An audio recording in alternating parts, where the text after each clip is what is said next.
মিষ্টি খাবারটা আমরা সবাই কম বেশি অনেক পছন্দ করি। এখন সব মিষ্টি কি খারাপ, সে ব্যাপারে আমি ছোট্ট করে আজকে একটা কথা বলবো। প্রথমত খারাপ মিষ্টির ব্যাপারে বলবো সেটা হচ্ছে সবচেয়ে খারাপ ধরনের মিষ্টি হচ্ছে জিলাপি, কারণ এতে ময়দা এবং চিনি ছাড়া বেসিক্যালি কিছু থাকে না।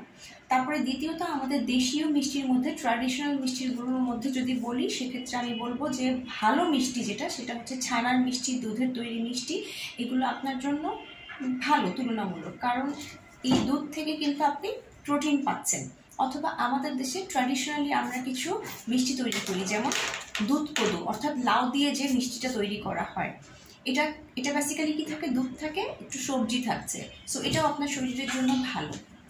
এরপরে আমি যদি দেশের বাইরের কথা চিন্তা করি, দেশের বাইরে যেসব ট্র্যাডিশনাল মিষ্টি আছে, যেমন পুডিং বা অন্যান্য মিষ্টি, এগুলো তৈরি করতে সাধারণত ডিম, বাদাম, সিডস, দুধ এগুলো ইউজ করা হয়। সো এগুলো আপনার শরীরের জন্য ভালো।